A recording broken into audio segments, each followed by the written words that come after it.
नमस्कार दोस्तों इस वीडियो में हम बात करने वाले हैं दुनिया की सबसे तेज मिसाइल ब्रह्मोस मिसाइल के बारे में। ब्रह्मोस मिसाइल एक सुपरसोनिक क्रूज मिसाइल है जिसको भारत और रूस ने मिलकर बनाया है। यानी इस ब्रह्मोस मिसाइल की रेंज 290 किलोमीटर है और इसकी गति जो है यानी स्पीड है वो मैक 3 है, यानी 3700 किलोमीटर प्रति घंटा। अब आपको बता दें कि इसकी जो रेंज है वो 290 किलोमीटर क्यों रखी गई है। तो आपको बता दें कि ये जो ब्रह्मोस जिस समय बनाई गई थी उस समय भारत एमटीसीआर का सदस्य नहीं था, यानी मिसाइल टेक्नोलॉजी कंट्रोल रिजीम का सदस्य नहीं था। इस कारण भारत जो है कि 300 किलोमीटर ज्यादा की रेंज की मिसाइल नहीं बना सकता था। उसमें नियम ये था कि अगर कोई 300 किलोमीटर की रेंज से ज्यादा की मिसाइल बनाता है तो वो किसी भी देश से जो है कि टेक्नोलॉजी या किसी देश से मदद नहीं ले सकता था। इसलिए भारत ने इसको 290 किलोमीटर इसकी रेंज रखा ताकि रूस हमें मदद करे। अब यहाँ पे बता दें कि इस मिसाइल में दो तरीके का इंजन इस्तेमाल किया जाता है। एक ठोस ईंधन, ठीक है, एक ठोस ईंधन जो है कि इसमें लगाया जाता है इंजन, और एक तरल ईंधन, ठीक है, जिसे हम बोलते हैं रैमजेट इंजन। और ये है ठोस ईंधन मतलब सॉलिड बूस्टर रॉकेट। अब आपको बता दें कि ये जो रैमजेट इंजन है ना, ये से बीच में तो कंट्रोल किया जा सकता है, यानी इसको धीम तेज किया जा सकता है। लेकिन अगर जैसे ठोस ईंधन वाला बूस्टर रॉकेट है, इसको बीच रास्ते में कंट्रोल नहीं किया जा सकता। ये तब तब तक जलता रहता है जब तक इसमें बारूद होती है, ठीक है। अब क्या हुआ, जब इसको मिसाइल को बनाया गया था तो उस समय इसमें जो है कि फ्यूल और ऑक्सीजन दोनों इसके अंदर भरा जाता था। तो अब इससे क्या होता था कि जब इसमें दोनों ऑक्सीजन और फ्यूल भरा जा रहा था तो इसका जो वेट है ना वो ज्यादा हो जा रहा था, जिस कारण से इस मिसाइल की जो स्पीड है वो 1.2 मैक ही होती थी, ठीक है। तो इसकी गति कम हो जाती थी। तो वैज्ञानिकों ने एक दिमाग लगाया, क्यों ना हम ऐसा करें कि हम जो ऑक्सीजन इसमें भर रहे हैं उसको हम वायुमंडल में उखड़ती हवा जो है उसी को हम इसको खींच कर ईंधन के रूप में जो है कि इस्तेमाल करें। तो इसमें लगाया गया एक डिफ्यूजर। अब डिफ्यूजर का ये काम है कि जो बाहर से हवा तेज आ रही है उसको थोड़ा धीमा करना। अब मान लीजिए अगर इधर से हवा बहुत तेज आती थी, ये जो इसमें कंबस्टन चेंबर लगा है इसको कंट्रोल नहीं कर पाता। अब जैसे दिया होता है, अगर आराम से दिया जलता होता है, थोड़ा थोड़ा ऑक्सीजन मिलती होती है, लेकिन अगर हम एक साथ फूंक दें तब वो दिया बुझ जाता है, ठीक है। तो वैसे भी इसको जो है कि इतना ऑक्सीजन चाहिए जितना कि ये कंबस्टन चेंबर इसको कंट्रोल कर सके। तो यहाँ पे लगाया गया डिफ्यूजर। अब देखो डिफ्यूजर काम कैसे करता है। मान लीजिए इसे हवा बहुत तेजी से आती है, ठीक है, हवा बहुत ही तेजी से आती है, लेकिन यहाँ पर देख रहे हो संकरा रास्ता हो जाता है, बगल में पतला रास्ता हो जाता है। तो हवा ऐसे टकराती है, वेव की तरह हो जाती है, यानी वेव में परिवर्तित होकर यहाँ पे आके एकदम बिल्कुल धीमी हो जाती है। लेकिन यहाँ से जो हवा धीमी होती है, जो हवा आती है वो हाई प्रेशर और हाई टेम्परेचर में इसको परिवर्तित कर दे रहा है डिफ्यूजर। जो हवा यहाँ से बहुत तेज आ रही है लेकिन यहाँ धीमी हो रही है, और डिफ्यूजर क्या कर रहा है, उस धीमी हवा को हाई टेम्परेचर और हाई जो है कि प्रेशर से यहाँ परिवर्तित करके आगे भेज रहा है। अब यहाँ पे है फ्यूल, यानी कैरोसिन भरा जाता है इसमें। तो फ्यूल क्या करता है, यहाँ पे इसमें पंप लगा होता है, वो फिच फिच मार कर इसको जो है कि फ्यूल इसको मिक्स कर देता है। और ये जो फ्यूल और ऑक्सीजन दोनों इसमें आते हैं आगे कंबस्टन चेंबर में, तो यहाँ पे लगती है आग, ठीक है। जब आग लगती है ना तो ये जो आग होती है ना ये गैस में परिवर्तित हो जाती है। तो गैस क्या करती है, बहुत तेजी से पीछे से भागने की कोशिश करती है।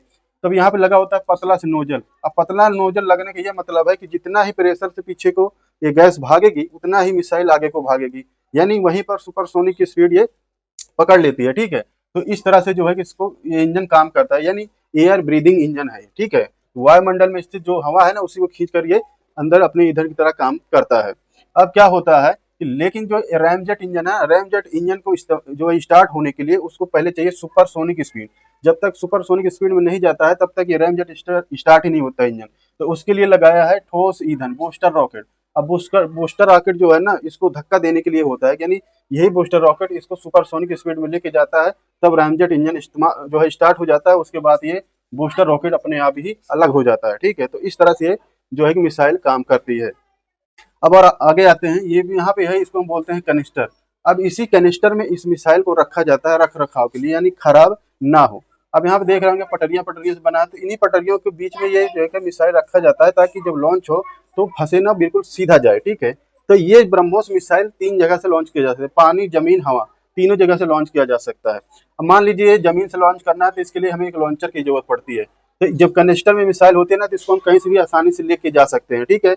और इसमें नाइट्रोजन गैस का इस्तेमाल किया जाता है, भरा जाता है, ताकि ये मिसाइल लंबे समय तक जो है कि खराब ना हो।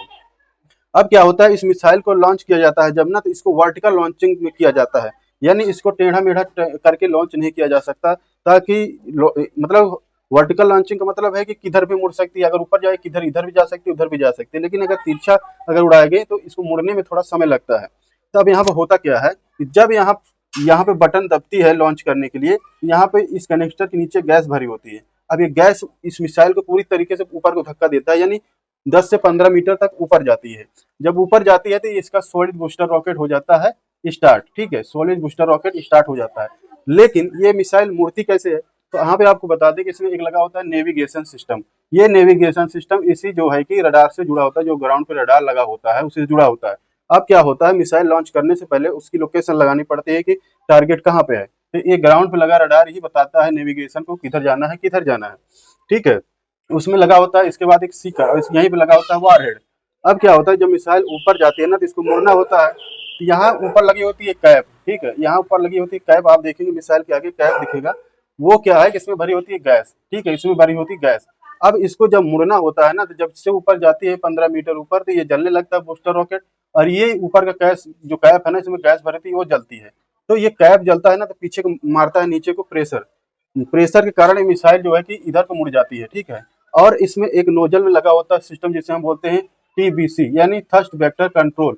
ये क्या करता है कि जो नोजल होता है, अगर इसको मिसाइल को राइट में जाना है, तो ये नोजल थोड़ा लेफ्ट में मुड़ेगा, और अगर इसको लेफ्ट में जाना है तो नोजल थोड़ा राइट में मुड़ेगा, तब ये मुड़ जाता है। उसके बाद ये कैप जो है कि मुड़ने के बाद अलग हो जाता है, और ये जो रॉकेट बूस्टर है ये 6 से 7 सेकंड जलता है, उसके बाद ये अलग हो जाता है, ठीक है। अब ये क्या होता है कि मिसाइल अब चल देती है अपने लोकेशन की तरफ, ठीक है, जहां भी रडार बताया होता है उधर ही चल देता है।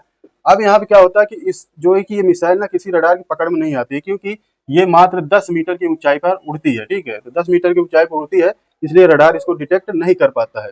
अब ये जब अपने मिड फेस में होती है, यानी बीचों बीच रास्ते में, तब तक तो ये रडार इस जो है नेविगेशन सिस्टम के द्वारा बताता रहता है किधर जाना है। यानी जो नेविगेशन सिस्टम है, इस मिसाइल का एक दिमाग है, और इसी दिमाग यही बताता है कि हमें मुड़ना है, क्या करना है, किधर जाना है, सब बताता है। लेकिन जब ये अपने टर्मिनल फेज पे होती है, यानी जब अपने टारगेट के पास पहुंचने थोड़ी दूर रह जाती है, तो इसमें लगा ये जो सीकर है ना, सीकर स्टार्ट हो जाता है और नेविगेशन सिस्टम हो जाता है बंद। यहाँ पे क्या होता है कि ये जो सीकर लगा होता है ना, ये गर्मी को अपने पहचानता है। अब इसमें से निकलती है तरंगे, और इस टारगेट में जब टकरा के वापस जाती है सीकर के पास, तो सीकर को पता चल जाता है कि हाँ ये टारगेट यहीं पे है। उसके बाद ये लॉक कर लेता है। अब जब सीकर लॉक कर लिया ना, तब ये गर्मी को पहचान रहा है। अब टारगेट इधर भागे जहां मर्जी भागे, लेकिन ये बच नहीं पाता है। तो इस तरह से ये जो मिसाइल है ना, जाके उस टारगेट को हिट करती है। अब क्या होता है कि ये इस मिसाइल की इतनी ज्यादा स्पीड होती है, यानी गति होती है, कि बिना वारहेड के ब्लास्ट हुए ही ये इस नाव इस जहाज को जो है कि 2 टुकड़ों में बांट सकती है, क्योंकि इसमें काइनेटिक एनर्जी निकलती है जो बिना बारूद के ब्लास्ट हुए ही 360 केजी टीएनटी के बराबर इसका ब्लास्ट होता है। अब ये जो बारूद इसमें होती है वारहेड, वो बाद में ब्लास्ट करता है। जब वो ब्लास्ट करता है तो ये होता है 700 केजी टीएनटी के बराबर इसका ब्लास्ट होता है। तो बिना ये ब्लास्ट हुए ही किसी भी चीज को पूरी तरीके से तबाह कर सकती है, ठीक है। अब इसको पकड़ना किसी रडार के लिए बहुत ही मुश्किल है, यानी असंभव है, इसलिए क्योंकि जब तक कोई रडार इसको डिटेक्ट करेगा, तब तक ये इतनी स्पीड से जाती है कि उस टारगेट को वो पहले ही हिट कर चुकी होगी, तो इसको डिटेक्ट करने का ही मौका नहीं मिलता है किसी रडार को। तो ये मिसाइल आज तक की दुनिया की सबसे खतरनाक यानी मिसाइल है।